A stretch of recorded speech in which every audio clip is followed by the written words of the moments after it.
But yeah, Oz, thank you. So you pronounce your name Oz, not no. What is it? Oz, Oz, It's Oz, basically Oz. not Oz. Yeah, in America they say it wrong. They say ah instead of oh. Yeah, exactly. Whatever, it's the same. I'm Eh, used to it. yeah, I can imagine. But Oz, thank you for taking time. Really appreciate that. I know you're busy, busy man. Uh, so how's lockdown treated you? Have there been gigs like recording at home, or what have you been Well, up to? we haven't. New York hasn't been on a lockdown since May, I think, or June.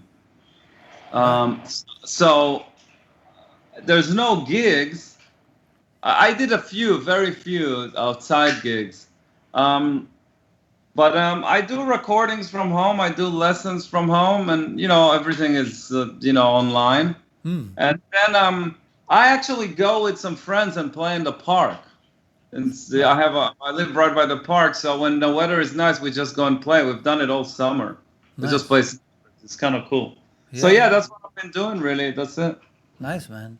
I know you Yeah, have election coming up. Big deal. yeah, Can you vote, or are you not a citizen? yeah. No, I'm a citizen. Ah, Yeah. cool. You're gonna vote? Oh yeah, of course. Awesome, man. I mean, I was listening to your song "Schizophrenic" the other day, and it's a awesome song, man. The name is very fitting to the Yeah. track as well. But I love the conversation you have with the drummer on that track. That's a very cool dynamic between the two of you. Yeah. And there are these really fast. I don't know what you call it, but you do these like really fast ghost notes. I don't know if that technique has a name or not. But do you know what I'm talking about? No. I just play guitar. I don't know what. But I don't think I'm. You might be talking about legato, but I don't play much legato actually. I pick most of the notes I play. Yeah, it doesn't sound like that. It's more like a fast, almost like a. It's not a rake, I guess, but it's some fast, almost like triplet ghost note thing happening between some notes sometimes. Oh, you're talking about the that thing, the grrr. Yeah, I think so. Oh, Maybe. that's a tremolo. That's a fast tremolo trick that I've been done Right. for years.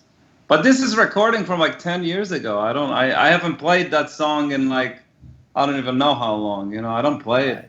Right. Right. So Eight. is it tremolo pedal or Yeah, it's a tremolo pedal. Yeah. nice? It's a cool technique, man. Yeah. I used to use it a lot more. It depends on kind of the tunes that I play, you know. Yeah. Uh, I mean, you're because I know you're from Israel. Obviously, I think people know that about you too.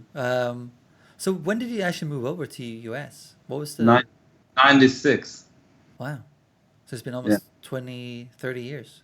25, 24 years more. Wow. How come Yeah. you wanted to move to US from Israel? It's like I've done it before I moved. I've done everything. I've done a lot in Israel. From doing a lot of TV shows. I've done a few records. I played with a bunch of the big pop stars there, and and I always did jazz gigs there. But it's limited in terms of the level. So I just wanted to go to the next level, and Right. New York seemed like the right place to go, especially Right. in jazz. Yeah, Um, definitely. I mean, how is the jazz scene? Because the jazz scene is very foreign to me in a way. I mean, I have people who play jazz, who are in jazz yeah, bands.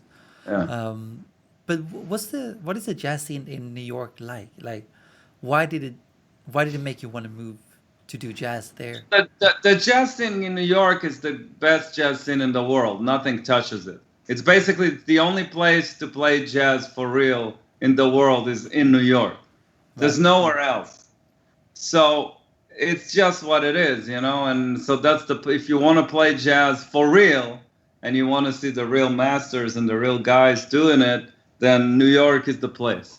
Right. But what Um, does the for real mean? for real means that you have the best jazz players living here, and it happens all the time. There's clubs all around the city, and it happens all the time. So you can basically hop from the 55 bar to Smalls to the Village Vanguard to Blue Note to I don't know Smoke to Birdland to Jazz Standard, and see the greatest jazz players in the world every night, pretty much. You know what I mean? Right, right.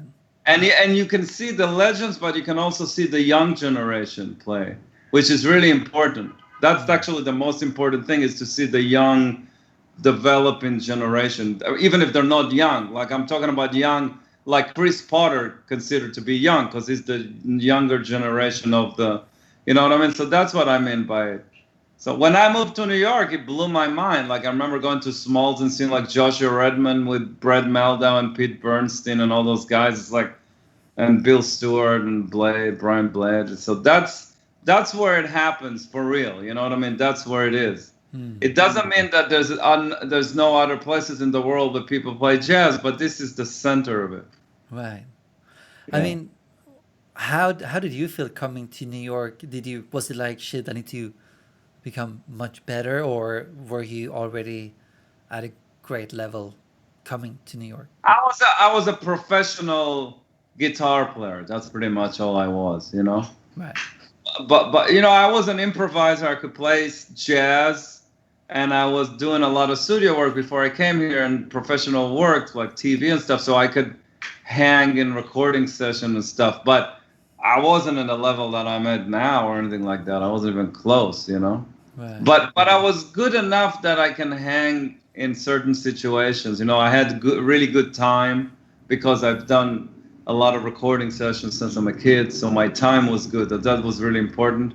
And I knew jazz standards and stuff, but the good thing about New York is when you come here, you end up finding your way of what fits you, you know what I mean? It's not necessarily what you think will happen, you know what I mean? Yeah, yeah. Yeah. Makes sense. I mean, I think that goes for, you know, most of my plans have been that way. I think it's gonna be one way, but Exactly. turns out to be something else. But if you're just open to it, I guess it can be good Yeah, anyway. you got no choice. It happens whether you want it or not. It's like a certain path that you go through, and that's, you know. Exactly. But so moving here, how did you go to school in Berkeley? Was that a thing, or you just No, I didn't go anywhere. I went to New York. That was it. I didn't go to school. I never went to university. right? But how was that first period? And like coming here, do you have a friend here or knew I had a anyone? couple of really good friends in New York that were already working and doing stuff here. It was kind of good in the first couple of weeks, but then you start to realize, maybe first couple of months, you realize that everybody's got their own life and their own path. You know what I mean? So it's good to have friends, but then you meet the friends that fits you. You meet the people around you that makes, you know, your life. So it was definitely good to have friends here, but none of them helped in a way for my career. Like I found my own way, you know. Right. And it was hard. It's really hard in the beginning. It's also fun, but it's hard because you don't know anything. You don't know what's gonna happen. You don't know anything. You just kind of start like flying and you know, like just walking around and doing jams and meeting people and hope that something will happen. You know. I mean, let's talk a bit more about that period because that's the period, that made you become who you are today in some sense. Like you didn't quit. Every period in your life makes you to what you are today. But the thing that I remember from that period was you discover a lot of new stuff that you don't know about, whether it's music or like just the city or culture. You discover a lot of things, you know, and also you started to see what you really get attracted to the most in terms of the kind of music you want to play and what you want to be, you know. It's not easy because you have to hang out all the time and meet people and go to jams and try to network. It's pretty intense. Like the first couple of years are definitely the first 2 years are like that. I remember the first year when I was here, my clock was completely upside down because there was a jam session at Smalls, the jazz club, and it would start at 2 in the morning. How So come you so would late? Like, what's the point that's with how it two? is in New York, you know, in some of those places. Right. So I would be, in order to go and play and meet people, I would go there at like 1 in the morning and I'll stay and then at the jam you'll hope to play a song or two, and you get at home at like 4 or 5. It was totally messed up. But that's a part of the deal, you know. At the time, I don't know if it's still happening today, you know. Right. But did you have to have a job on the side to support yourself, or how did you get by? I never did. I always did music, but I came with a bit of money that can keep me going for a couple of months, and that money was gone like this. But Right. but still, it was I was able to kind of hang for a couple of months, and then you start working here and there. It's financially it's really stressful for a long time, you know. Did you know that moving to New York that it was going to be that tough, or Yeah, but I probably knew it, but I didn't care. I was in my early 20s. Who cares? yeah, You know? yeah, exactly. Yeah. But You how don't did care about money when you're in that age, no exactly, man. But you how know? did you still manage to survive those 2 years? Because I mean, I know from experience too, it is very stressful when you are starting out because nothing is coming in, perhaps, or very few far Well, between. I had money to work off. So you're like I had some money, and then after a couple of months, I started to have a gig here, a gig there. So it started to just come in and out. It's been like it was going like that for a long time, but you somehow survived. Also, when 20 years ago, so it wasn't as expensive as it is now. Right. And like now, you have no chance coming and living in the city. Right now, with the pandemic, who knows what's going to happen after it's over? But right before it, you had no chance. So because it's just too expensive for somebody that just moved there, you know. But you just somehow I don't know how I did it. I somehow did it. I have no idea how I did it. Right. Perseverance, I guess. Yeah, I have no idea. It's actually a good question. I don't know. Right. But are you a very patient man, or was that No, ever? very impatient. Right. How do you think that goes together? Because I feel like I'm the same. I'm also very impatient, and that has caused me some issues. But Uh, the thing is, when you don't have a choice, you don't have a choice. You just deal with it. You know right. what I mean? Plus, it's not the thing about patient. I was having a good time. Like I met a lot of people. I was learning a lot of stuff. Like I was doing, like musically, it was very inspiring. It was just really hard to make a living out of it. That's all. How did you live back then? Was it a small one-bedroom flat, I or? live at this place. You see, I'm here in my studio, which is my living room. It's a really nice big one bedroom that I have. And when I moved to New York, I found it with a roommate, with a friend of mine, and I lived here since I moved to New York. This is my only apartment in New York since I moved here. Nice. So now I live here by myself, but I used to live with roommates for years. Right. Yeah. That's pretty cool, man. I Um, always say that this apartment is the reason why I survived New York. was it cheap? Or maybe not now, but No, back then. it wasn't. It was reasonable price. It's still when you the only chance you can survive New York is if you moved here 20 years ago and you get an apartment that at those prices then. Like my apartment now will be almost double the price of what I pay. Right. But because I've been here for that long, it makes sense. Is it cheap? No, it's not cheap. But life is not cheap. So yeah, But it's what would not. you tell people who want to move to New York to do what you do Well, in I today's would tell climate?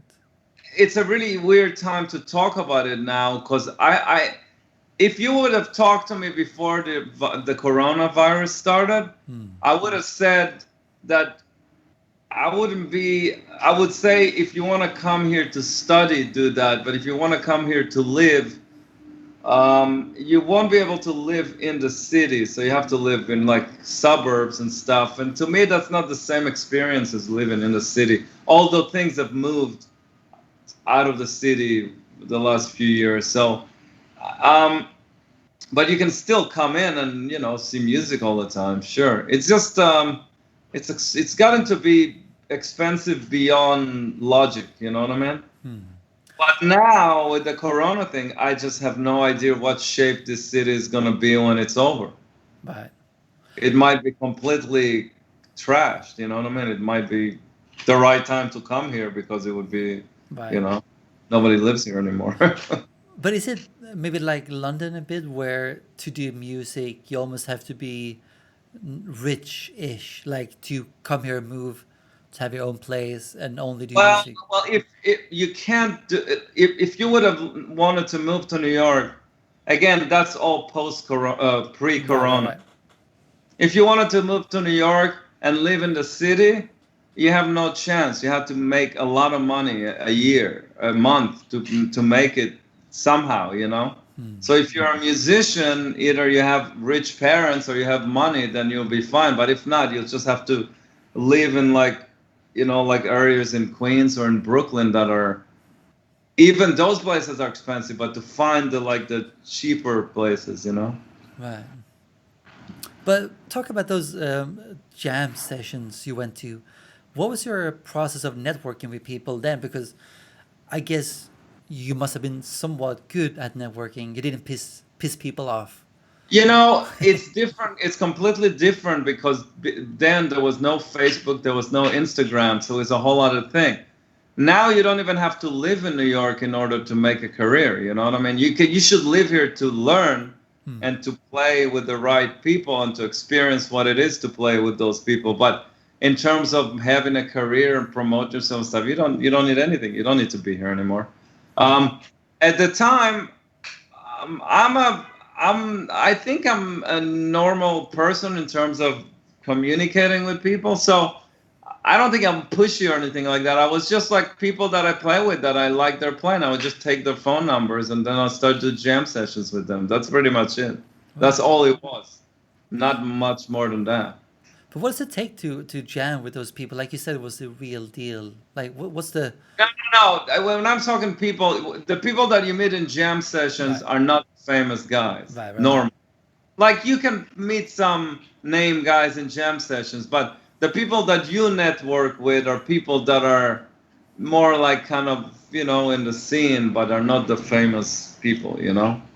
right, That you get to those gigs by, it's all connections between people. You just have to you just have to, you know, the way you get gigs is you know this one guy, he likes your playing, he recommends you to this other guy like your playing, he recommends you to the other guy, and then suddenly before you know it, maybe you can land a gig because that one guy plays with that famous dude, you know?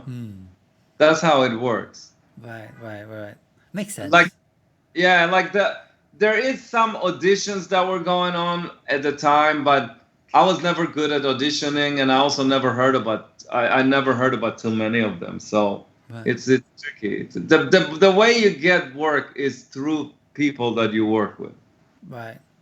But yeah, so what's the level you have to be at then at those jam sessions? Because I guess it's very hard. I don't have an answer for it. Right, I don't have an answer for it. It's, you know, the better you are, the better chances you have. You know, it's like, um, do you have to be as good as Wes Montgomery? Sure, if you can, that'll be great. But you know, who can be as good as Wes Montgomery? Only few. You know, sure, yeah, so yeah, you do your best. The most important thing is you need to know if you want to go to those jam sessions. Again, I haven't done those in like 20 years, so I don't know. But you need to know certain tunes.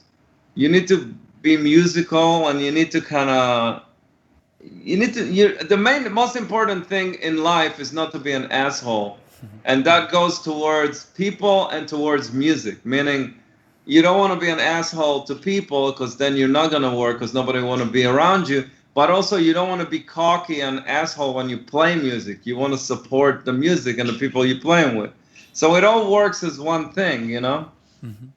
I think that's the most important thing. You know, I think even if you play and you're not that great yet, people will sense that you have something that they like, you know? right. So it's just better to start rather than to wait until you are West, that the jazz guy you mentioned. I don't know. It's a good question. I think if you feel like, again, if you can go to a school or study, that's the best way to get in because you meet a lot of people through the school. If you just come like I came, then I would say try to be as best as you can. At least be a professional musician that can do a bunch of different things, you know? Right. And what are those different things? Um, Reading music is important. I'm not a great reader, but I can read some, you know? having a good time, like rhythm, is super important because then you can work in a lot of different things. Having a good sound is important. Um, Having some language in different styles, like, you know, if you want to focus as a jazz player, then obviously you need to learn to play jazz and the language. But even if you're not a super jazz player, you know, if you can play some rock, some blues, some, you know, just that you can do different things, at least in the beginning, until you find your path, you know. Right. And today, because the music business is so whacked, actually anything you can do, if you can produce, if you can mix, if you can program, anything works today. It's like this one big jungle today, you know, of surviving the times, you know. Exactly. Yeah, you definitely need to have many hats Yeah, today. Like, yeah. It wasn't like that when I came, but now it is. yeah, so back then you can just, I mean, just be a guitar player, I guess. Yeah, Right. yeah. But what does your practice routine look like? Has it changed since you started? I haven't had a practice routine in years. I have ideas of what I want to practice and how I want to practice it, but because of my schedule changes and things just kind of change, it's hard for me to keep it. Let's put, you know, if you'll ask me what is my perfect routine for the day would be, then it would be to get up, I do a little meditation, I do yoga, and then I practice for an hour or an hour and a half. I practice classical guitar because I'm really horrible at it, Cool. but I really like the music. And then after that, just get into whatever else I do, practicing electric or recording or whatever else is going on. Right. But Yeah. what does it mean to practice classical guitar? Is there like I a just read. I just read. right? I have. I studied in the past. Again, I'm horrible at it, but I really love the music. So I have a lot of, like, you know, Villa-Lobos and Bach and stuff that I really like to play. So I just sit and read it and play it every when I can. You know. That's cool. But Yeah, because it helps with the right hand, you know, technique. yeah, yeah, definitely. Yeah. Um, So but I was speaking to Toma Fujita. He's a yeah, yeah, you I know. maybe yeah the teacher at Berkeley, and we Sure. were speaking about the importance of intervals and how important it is to a guitar player. You know, yeah, a guitar player. What's your approach to that? Do you have like a similar philosophy or Yeah, very much. Yeah, I most of a lot of the stuff that I teach is based on intervals. You know, it sounds kind of unexciting in the beginning because a lot of people go like, "Oh, this sounds like an exercise," but it is an exercise. But a lot of great music comes out of those exercises. You know, there's not a yeah? lot of things that come out of the air. You know what I mean? A lot. There's certain things that just come out of you practicing certain methods. You know, at least that's how I get it. Right. So I think it's very important to practice intervals. It's also important because you have to learn the fretboard and you have to learn the scales. You know, so the more intervals you do, the better you get to know it. You know. Right. But yeah, so what are some of the exercise like? What is it with intervals that make you a better musician? Like It's what? not. Yeah. It's not about a better musician. It makes you have more control over the material that you play. Meaning, you know, as a musician, you have harmony and melody. So harmony is chords, melody is scales, and then you have rhythms. Those are the three things that makes music, you know. And then you have the actual sound, but that's a whole other thing. But so you have to have good rhythm first of all, because if you don't have good rhythm, you can't play music. Um, and then harmony is chords, so you have to know chords, and you have to know how harmony works. You know, like. So for that, doing voice leading is very important thing to do. So I do a lot of voice leadings. I really like doing that. When it comes to scales, you have to know what scales you can play over what harmony, what chord. So, and then there's plenty of scales. So you need to know all those scales that are either existing or that you want to use. And then when you practice those scales, when you start to do all the intervals, like jump in third, jump in fourth, jump in fifth, jump in sixth, and all that kind of stuff, or doing triads, or 4-note arpeggios, on and on. When you do that over those scales, first of all, you come up with really cool music, just really cool ideas. But it also makes you really understand that what you can do on those kind of scales, you know? Right. So that's pretty much what it is. But yeah, I think like in my interpretation of it so far is if I just practice intervals, let's say triads, across, let's say one string, Yeah. I never really, I don't think I still really understand how how does that translate? Yeah, how does that work? I guess like what's the purpose of that? I mean, you mentioned Well, some stuff now, but it's all that stuff is different. It's different. It works harmonically over certain scales, but that's what everybody's using. Like the jazz guys, they use that stuff all the time. Even the rock guys, it's just music, you know. It comes from classical music, really, you right, know. right, So you have to understand the connection between harmony and melody, hmm, and you have to learn it. It's not brain surgery. You just learn it in university, or a teacher teaches you, you know. yeah, exactly, It's not anything hard to understand, but everybody applies it in different ways. That's why everybody's practicing. They still sound different, you know. right, That's the beauty of music. exactly. But yeah, it's very interesting, the whole interval thing. So I mean, I thought also intervals was just a triads or just playing, let's say the major scale, but this also arpeggios is part of intervals and what is it jumping like thirds? What does that mean?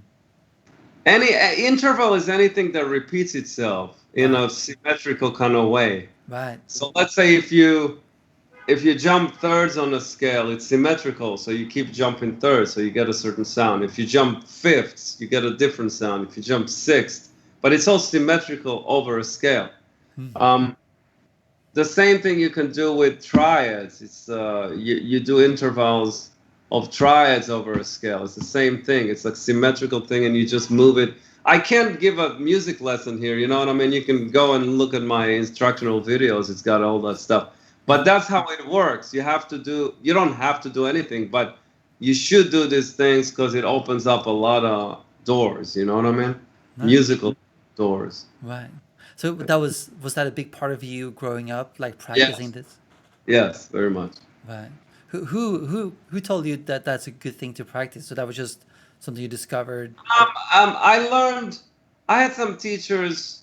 I had a few private teachers when I lived in Israel, but I think the main thing was, all those guys. That one guy came from Berkeley, so a lot of that stuff is come from music schools. And also, I had this other guy that was teaching me more jazz-oriented stuff, more bebop, and a lot of the bebop stuff comes from that. So he taught me that. I was never formally like I never went to school, so Hmm. all I learned was from teachers, like private teachers, and the rest I figured out by myself just from listening to other people or like, that kind of stuff. Right. But did you want to be a drummer originally, or what was your dream? I wanted to be a drummer when I was a kid because I liked to hit, pots and pans. But then I went to do a guitar lesson. That was it. I don't know why I kept going with it because I don't remember it being fun or anything like that. The You know? drums or the guitar? Oh, the guitar. Right, right, But I somehow kept going. right, right. Was it your mom egging you on, or who drove No, you? no, nothing. Nobody said anything. Right. Yeah, I don't know. I just kept going for some reason. Well, it paid off, I guess. I guess.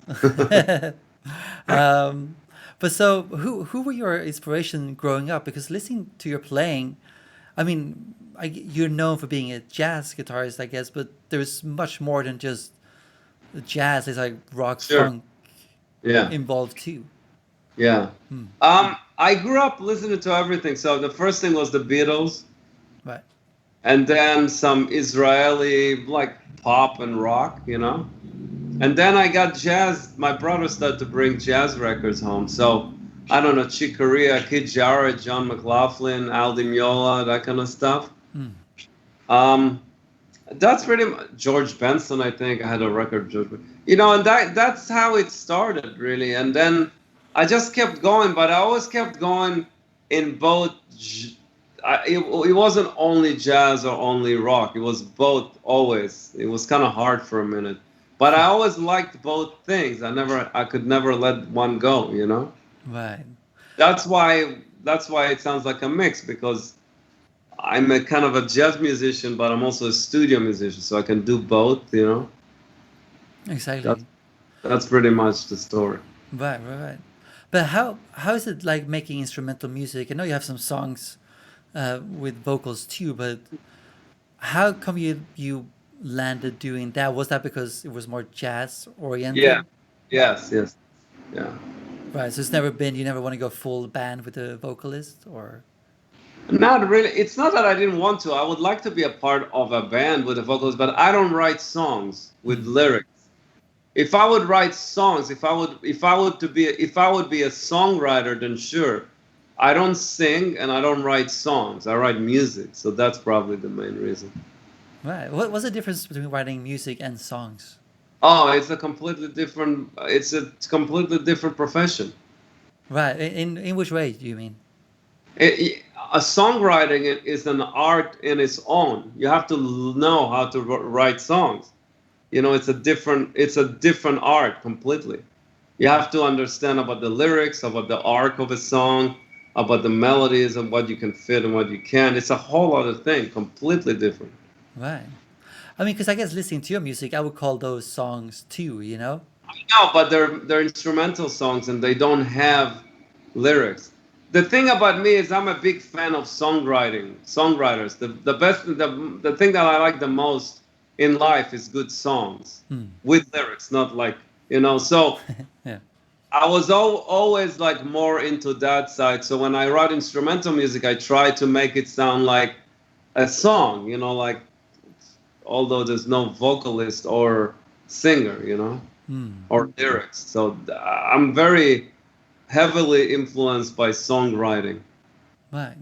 But how Yeah. do you try to what's the word?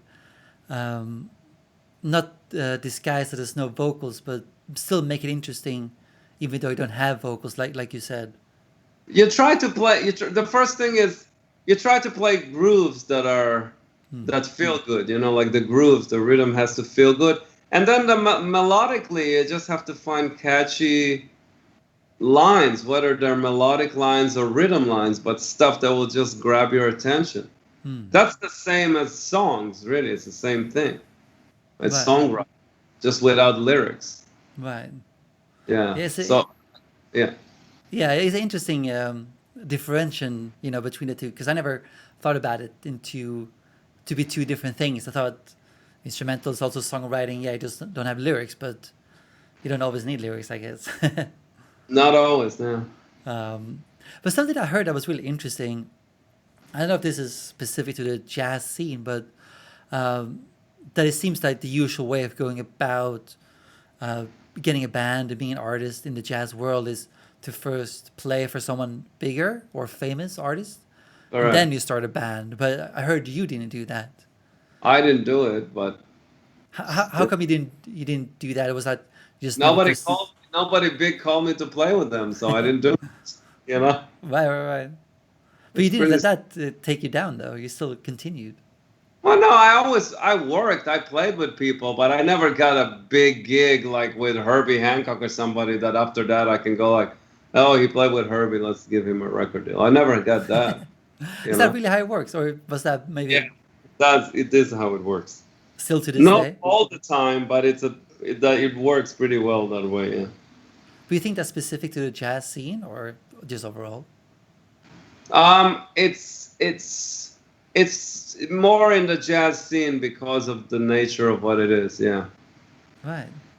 That's pretty interesting. I didn't know that was the thing actually in the jazz Well, world. it's not that it's the thing, but it's a thing. Yeah, yeah, exactly. But it's kind of cool that you still plowed ahead and made your own.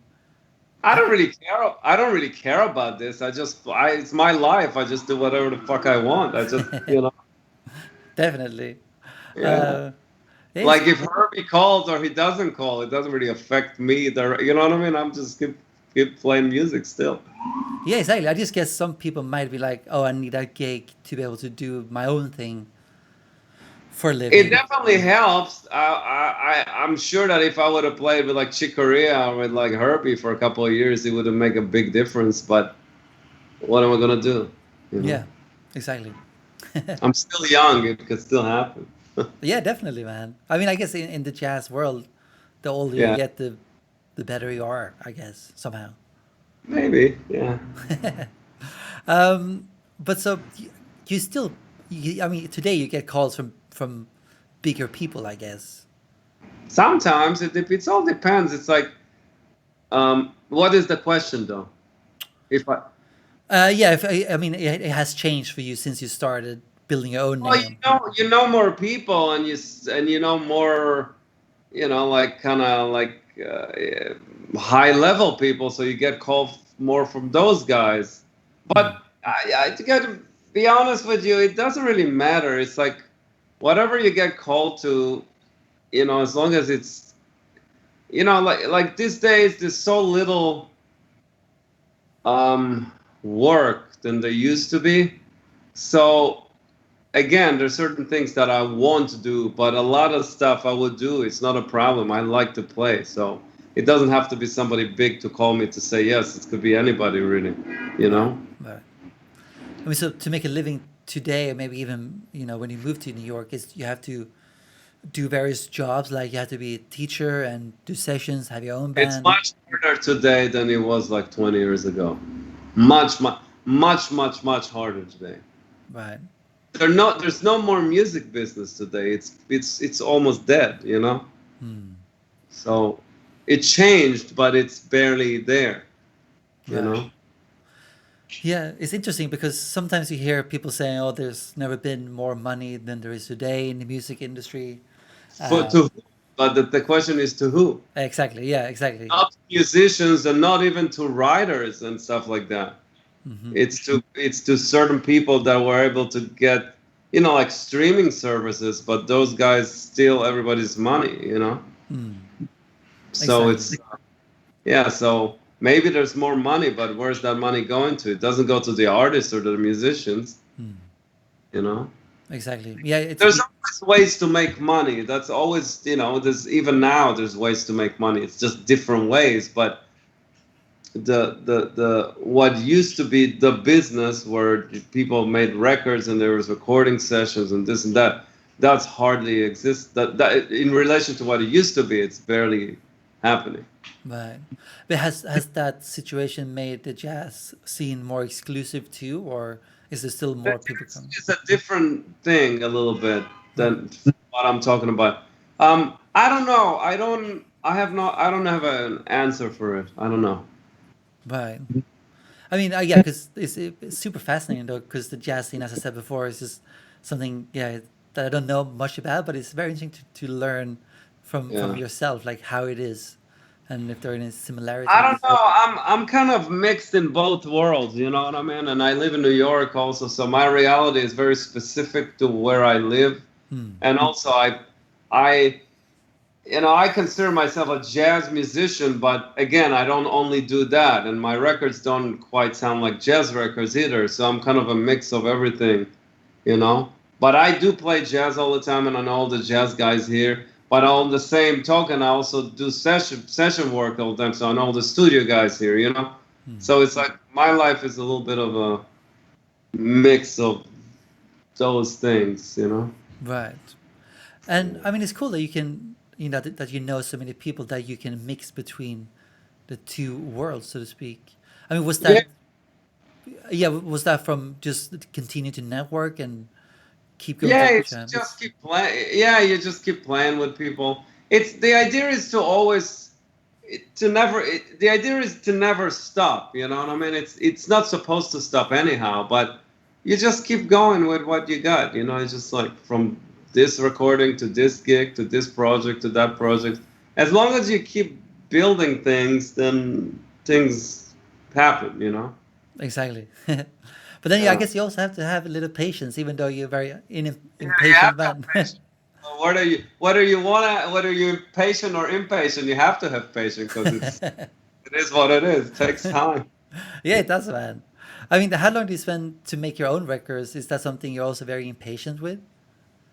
Um, I record them pretty quick because I have very low budgets for my records, so I record them in 3 to 4 days, at the most. Really, it's usually 3 days. I've done records for in 2 days too, but then the process after takes a long time because I have to edit them, and then I have to sometimes overdub a thing here, a thing there. It's mostly played live, but there is things to do, and then mixing and stuff. So it from the time that I mix, from the time that I record, it usually would take me another 3 months to finish it. Right. Yeah, so it's a process. It usually takes me a couple of months to finish a record. And do you do the engineering yourself then, or do you hire someone to do that? I don't do the engineering myself. What I do myself, I do edits. Like I choose the takes and I edit between them and I do that kind of stuff. But the recording itself, I don't. I go to a studio with an engineer. Right, makes sense. Yeah. And when you choose your musicians, do they know the music beforehand, or is it like just they do? Yeah. Yeah. Is that something very important to you, or is that just a Yeah. philosophy? Right. Yeah. Yeah. Right. How come you want to do it that way and not do it on Because the fly? records don't sound. It doesn't sound good when you get somebody in a band in the studio that never played the thing before.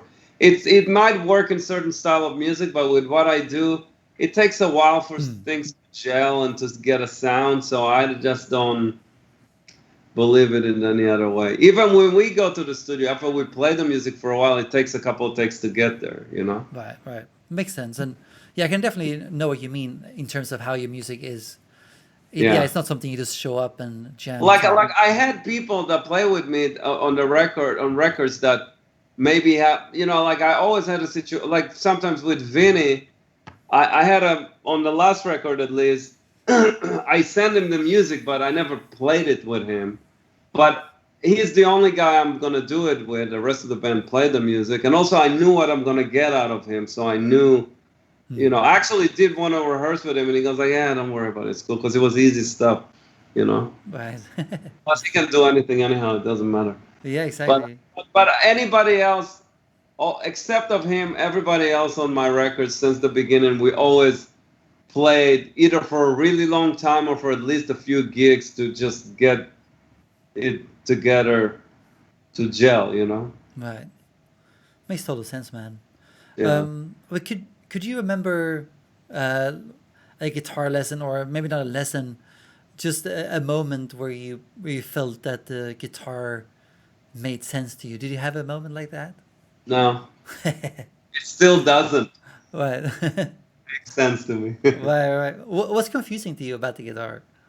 Oh, no, nothing's confusing to me about the guitar.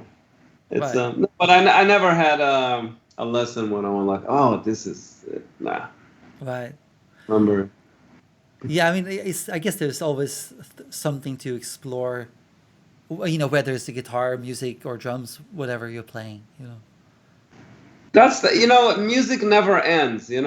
Guitar or music and all that stuff, it never ends. You can work on it for 2 lifetimes and it's just not gonna end. You know what I mean? So there's so much to do and to figure out in it, and just to kind of. So that's what's exciting about it. It just never ends. Exactly. But if you had to teach someone like to play guitar in, let's say, a month tops, what would you teach them in a month to be able to play guitar efficiently, I guess? I don't do that. I don't think it's possible. Right. Most of the students that come to me are people that already play guitar. Actually, all the students that come to me are people that are already on advanced level. So when you're in advanced level, what I show them is I show them all sort of like concepts and tools that kind of make them, that they can take home and work for a long time and kind of develop. I would say, the basic things about guitars, you have to understand how the instrument work and have good technique. Not like in terms of playing fast, but technique in terms of your hands and your sound.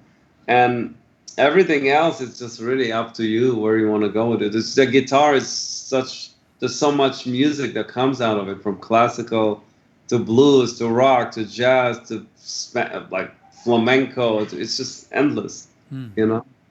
But could you share any of the concepts you share with your students, or that's something you keep? I can't do it here because it's like a lesson, you know. Right. That's kind of cool though, like concepts like that you get advanced students. So do you have Yeah, like a that's test for how. them, or What's that? do you do like a test for students to see if they are at the level? No, no, I don't. But I just make sure, you know, I had a few that were not quite on the level, so I just bring them. I tell them, hey, this is what you need to know in order to move up. You know. Right. I mean, it's interesting that you said technique because I felt growing up playing guitar and bass. I think if I could go back and change how I did it, because I focused only on technique almost. I didn't.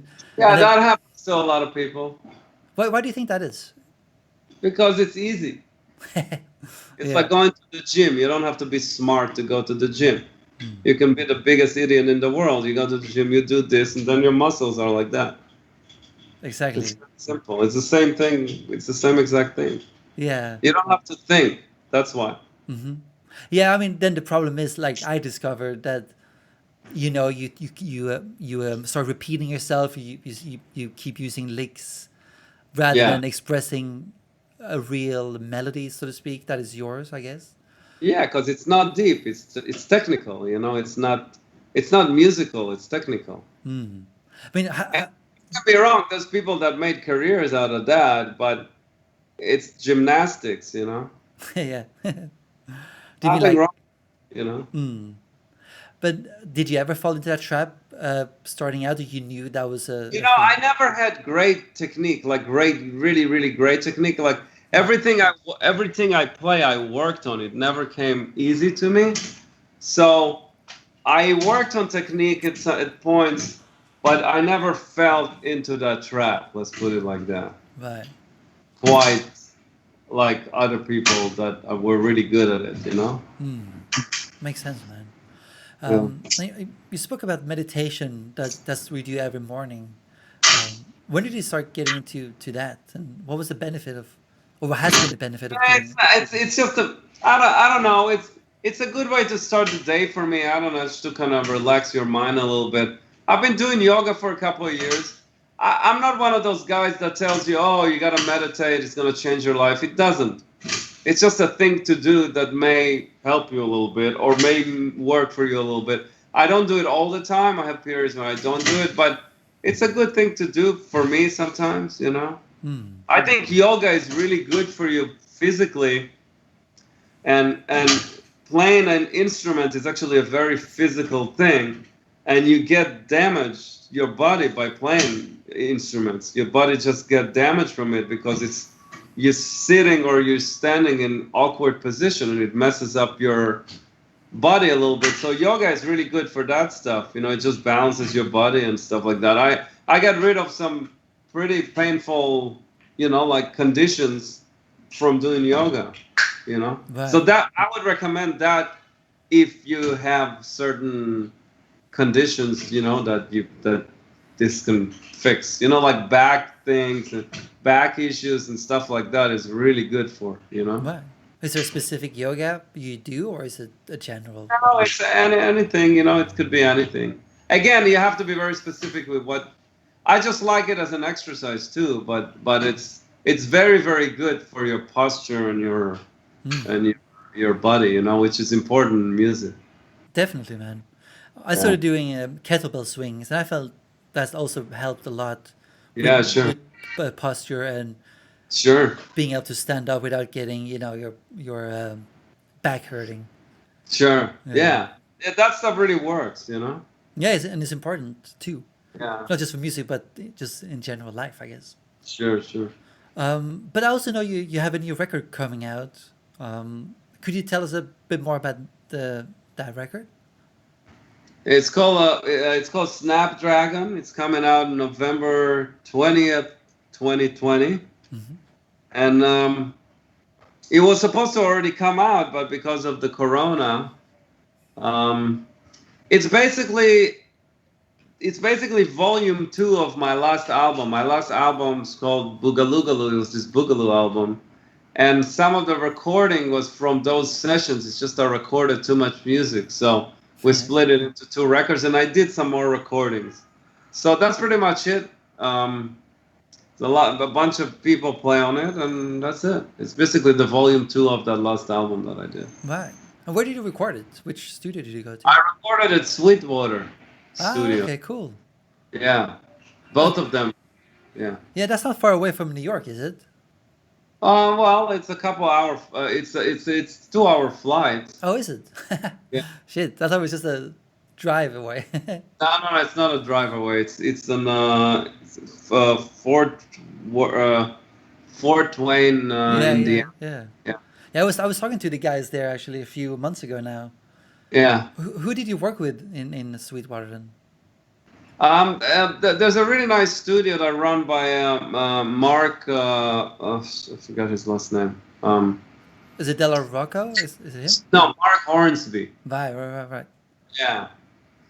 He runs that studio, so he was pretty much worked with him. He was the main guy.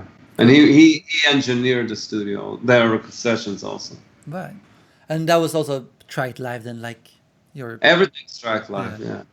Awesome, man. And it's out November 20th this year. Yeah. Awesome. You can already pre-order it and stuff, but yeah. On your website? Everywhere, just like... Right. It's Abstract Logic is the label, so... Cool. Yeah. Anything else coming up that excited about? Well, that's pretty exciting to me. It's just like to release. This is good enough for now, you know. Yeah. I don't know. For that, I don't know what I'm doing. I don't have anything. Now it's a weird time to. There's a couple of projects that are cooking, but again, it's like the whole world pretty much stopped now. So till this thing is over, you know, I don't know. The other thing is I don't know what will be the condition of things once this is done, you know what I mean? Once the corona thing is over. So it might take a while. But has a lot of places been closed too in New York, like here? Everything's closed. Yeah. I mean, like shut down, like bankrupt? Yeah. Right. Oh, bankrupt. Yeah. Not yet, but some unfortunately will. Right. Yes, you don't know if the venues will be there when this is over, even? I don't know if some of the venues will be there when it's over.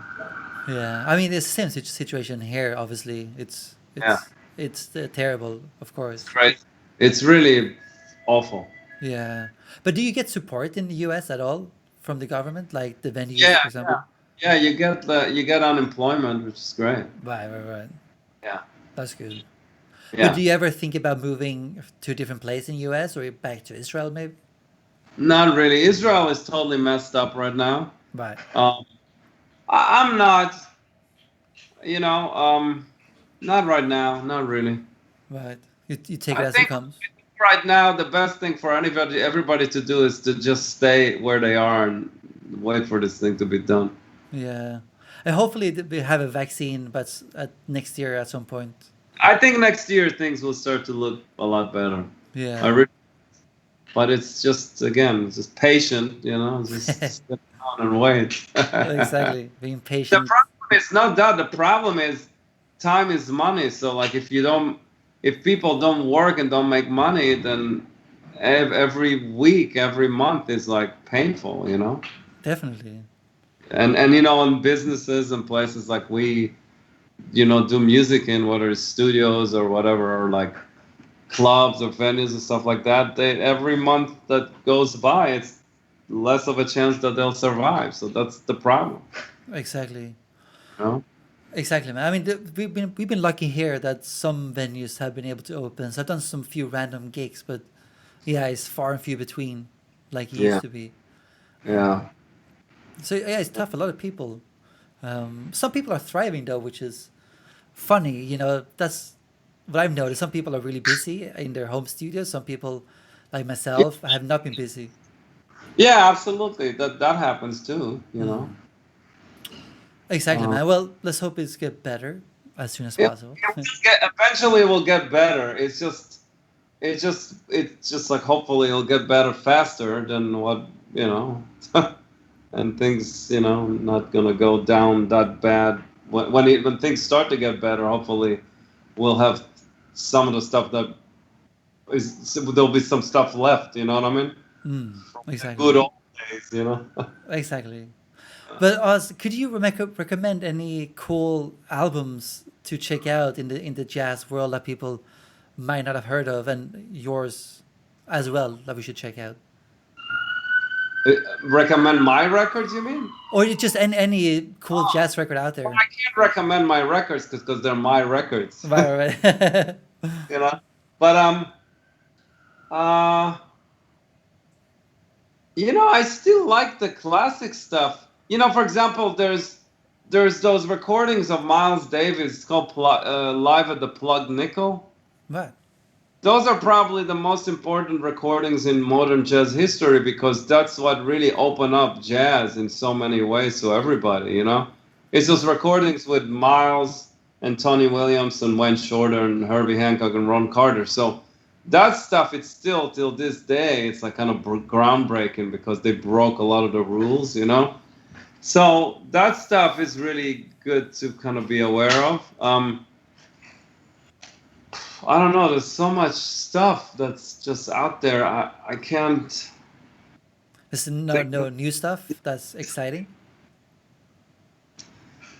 There's a lot of good new stuff, but I don't see it as important stuff. I just see it as good records. I got to look at my. I'll look at my iTunes library and see if there's anything that because if stuff that I like, I just buy. Right. So let's see. Hold on, I'm just curious. So for example, I just bought like those Brazilian records because I was doing some recording for somebody or for some Brazilian music. So I bought some of that stuff. I like that guy, the Jason Collier stuff. Right. It's a little over the top sometimes, but I like it. Mm-hmm. Kurt Rosenwinkel, I have some stuff I really like. I'm just looking at my list here. Some old Mike Stern I got I really like. Nir Felder has a new record I like. Some Miles, Men with a Horn and that kind of stuff I really dig. From that era, Star People and all that kind of stuff. Lou Donaldson, there's two records by Lou Donaldson that are in the kind of Boogaloo era that are great. One is Midnight Creeper, and the other one is Alligator Boogaloo. Cool. McLaughlin just released a record that's called Is That So? It's with those Indian guys, which the singer and with Zakir Hussain. That's a beautiful record, really. Oh, I gotta check that out. Yeah, and then I got a bunch of classical music here. I got Katy Perry. I love Katy Perry. Yeah. Van Halen. You can't lose with Van Halen. Oh yeah, he just passed away too, unfortunately. Yeah. Sad, man. The real McCoy. I got a McCoy record very recently. There's certain, but that kind of stuff. More Van Halen. Midnight Blue, Kenny Burrell. That's a very important record. Okay. I have some Joe Satriani here. Cool. Some Hancock. Some a bunch of classical music. I don't know. Nice. Yeah. That's some good tips, man. Because I always tried to get into jazz at a younger age, and I always found it really hard to resonate with the jazz I was listening to. It's not for everybody. It's like a language, and you either like it or you don't. Right. But is there anything you recommend people trying to get into jazz or is it just have an open mind to see if you like it or not, and if you don't? I think Herbie Hancock stuff, like the more commercial stuff, like the Headhunter stuff, you might like. Same thing with Pat Metheny Group. It's a lot more, it's almost like pop music mixed with jazz. So those things are good opening for the jazz stuff. And also those Lou Donaldson records, those, when in the 70s they started to do stuff that they added some funk beats to it. So I think once you hear that, it's like a little easier to digest, Right. That's some good tips, man. I'm gonna check that out too. Yeah. Awesome, man. And if you don't like it, you just don't like it. It's fine. Yeah. Yeah. I'm not gonna hold it against you. It's totally cool. Exactly, man. And I think it's just because it's such a big music genre, obviously, and there's so many Yeah. great players coming from the jazz scene Absolutely. that it's a shame to just neglect it without trying, I guess. Yeah, but if it doesn't touch you, it doesn't touch you. Believe me, there's a lot of jazz out there that's great that I don't care. I can't care less about. Right, right. It just doesn't hit me. It just doesn't. Maybe I listen to it as I love Brett Meldau, for example, a piano player. He does great stuff all the time. But even some of that stuff, sometimes when it gets too brainy, you know what I mean, too complicated in the brain, it doesn't interest me either. Right, right. So yeah, you gotta just find the things that you like. Exactly. Well, good point, man. Yeah, you're right. Yeah. But Oz, it's been a pleasure having you here. Did I say your name right? Oz? Oz. Oh, sorry. I got And confused. anyone you say it is okay. It's fine. Okay. I still want to be respectful to your name, obviously. It's It's okay. important. But it was, yeah, a real pleasure, man. And, well, good luck with the election and looking forward to hearing your music coming out. Awesome. And, yeah, thank you for coming up, man. Cool, man. Well, thank you for the interview.